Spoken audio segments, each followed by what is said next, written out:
of capital city of Russia, of course.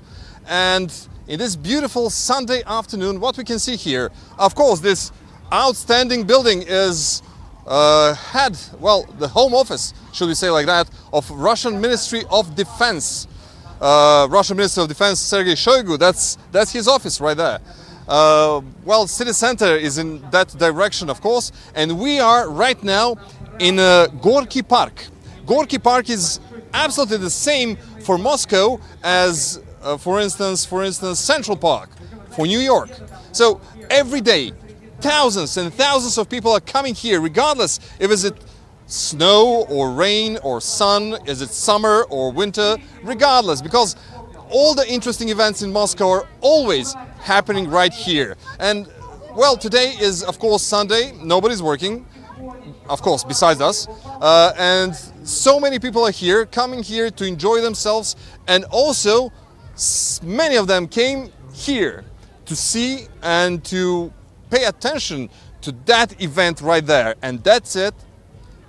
Huge drone festival. That's something for the old guys like I am, was something that I never heard of before. But now I learned that drone festival is something that it is very interesting to the younger generations. So let's go inside, let's see what is happening. So be careful, left or right, because people of course are driving their bicycles here, enjoying themselves, because why not? It's Sunday. Right here you can buy corn and popcorn and, well, some famous Russian morozhenoe, which is ice cream. Moscow is famous for its ice cream. So anyway, this is the place where that huge drone festival is happening. 32 competitors from all around the world are actually, should I say, competing for a prize of around $40,000. It doesn't seem much, but just until a few years ago, it was unimaginable that this thing even existed. So anyway, next to me is Ilya. He is one of the organizers. Hello. Hi, how are you doing? Hi, fine. It's a good day today. Why?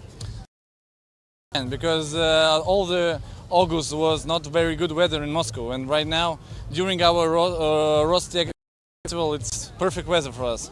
Okay, let's speak a little bit more about, for the beginning, this sport. What this sport is all about. What's that behind you?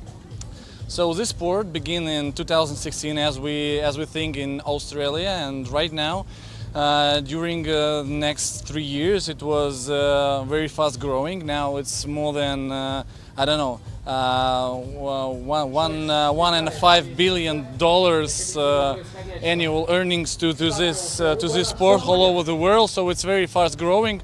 In this year, much more faster than cybersport.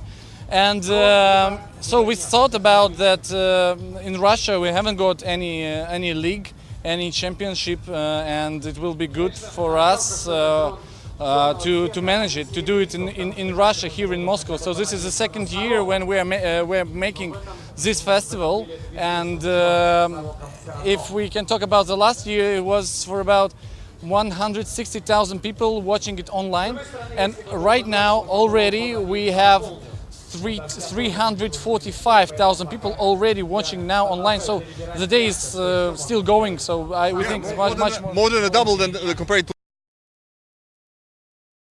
sport. What is that behind you?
drones flying around here.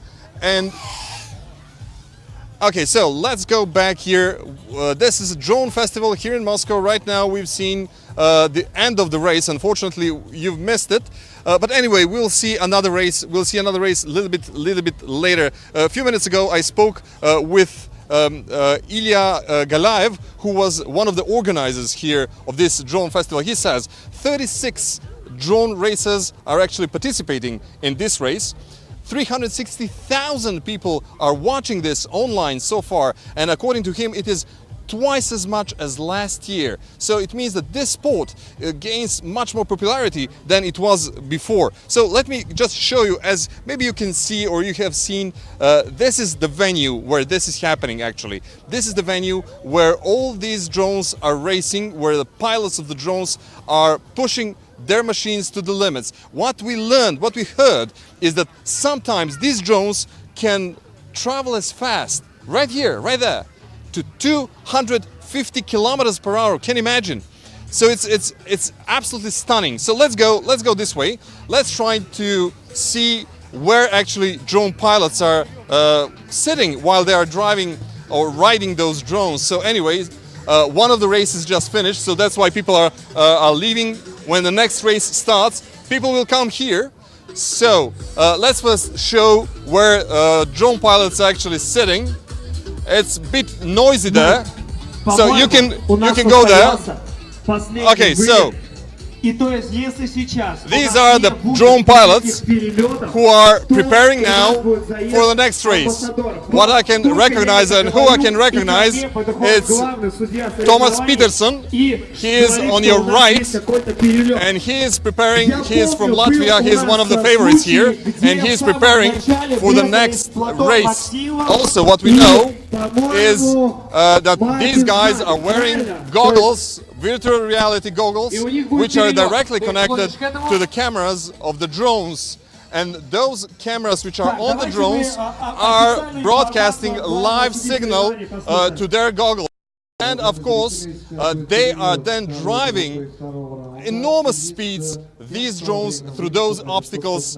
And okay, let's see the drones. Okay, let's see the drones. Okay, we are going to show you the drones. These girls are from the organizers, and they are bringing those drones.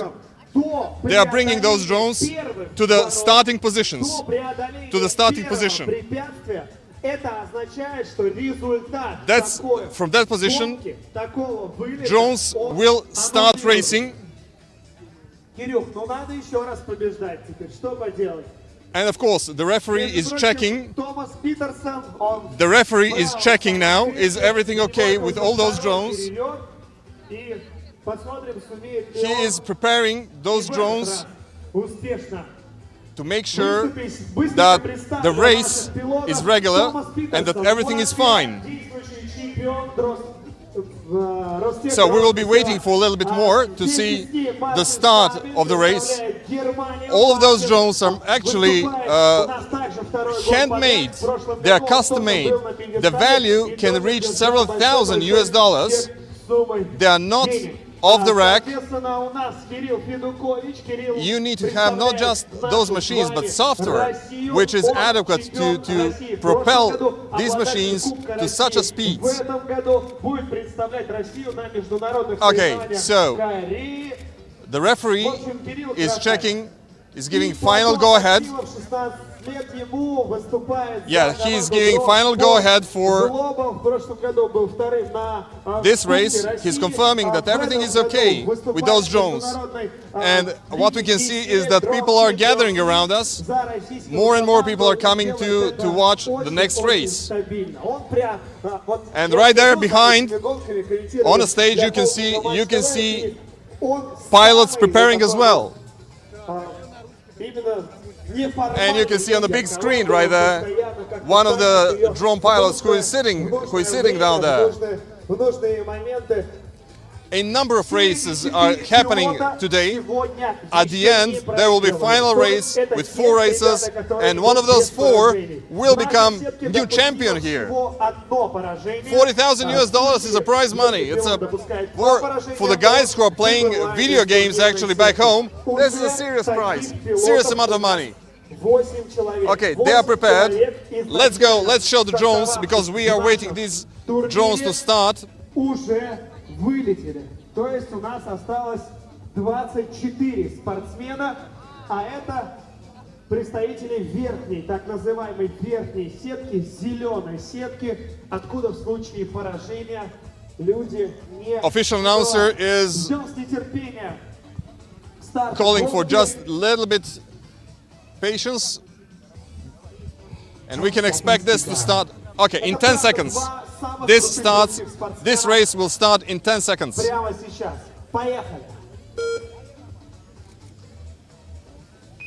And they're gone! Wow! What a speeds! Okay, one drone actually crashed. It is impossible for camera, it is impossible for human eye to follow these drones because they are so fast. You can just imagine how it is for the drone pilots who are for the drone pilots. Let's try to see drone pilots. Let's try to see the drone pilots and how it is for them. So, we can show the drone pilots how it is for them. Okay.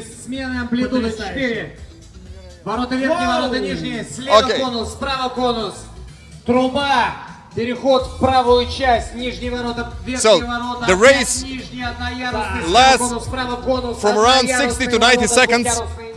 In 60 to 90 seconds, the winner of the race is decided.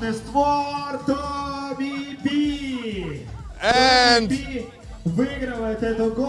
okay, as I said, the favorite won. The favorite is Thomas Peterson from Latvia. He actually won this race. Great. So, okay, so now we are going to see one of the pilots who is from Sweden. Let's speak with him. Let's see.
We are continuing.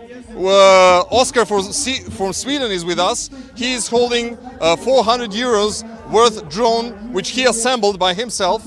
Of course, he also said that he's using open source software, which is available online, which is free of charge, of course. But anyway, he's 19 years old and he is competing in this kind of events for how long? About 2 years. Why did you decide to go this way? Well, I saw a YouTube video about 3 years ago, and then I was just hooked. It was only drones from after that. That's the only thing I can think about. And then I started racing because there was a local track opening up. So now I'm there every day. Well, do you have contact with your fans? Do you have fans for the beginning? Fans? Yes. No. Supporters? Well, my father's behind the camera. But okay, in Sweden, is there a lot of young people like you who would like to participate in this kind of event? Yes, the Swedish community is quite young, but also some older ones, because anyone can compete in it. Mostly like as a friendly competition. It doesn't have to be serious. When I race at my local club, I don't do it to be super serious. I do it for fun. It's really fun to compete with all of my friends, young and old. Can you give me a little bit more information about this drone? How fast it can go?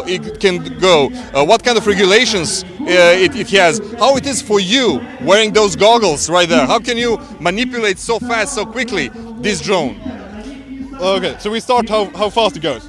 I usually say around 160 kilometers per hour, but this isn't made to go fast. It's made to go fast around a track. There are those who go up to 280 kilometers per hour. And then the regulations on it, the propeller size is limited, the diameter of the disc is limited to 6 inches, and the ones I have on is 5 inches. Okay, can we say that in centimeters? In civilized world we use centimeters. That's roughly around 15 centimeters, right? I don't know. In Sweden we use centimeters as well, but propellers are in inches for some reason. Okay. I don't like it. And also the battery. It's limited to 6 cells in series. So when you wire different cells in series, the voltage goes up, and the voltage is directly connected to the motor RPM. So high voltage, the faster propeller spin, and the higher speed you go. So we need to limit that, because otherwise the people who can spend the most money on bigger batteries wins. You have a camera there as well. Yes. So we call it FPV, first person.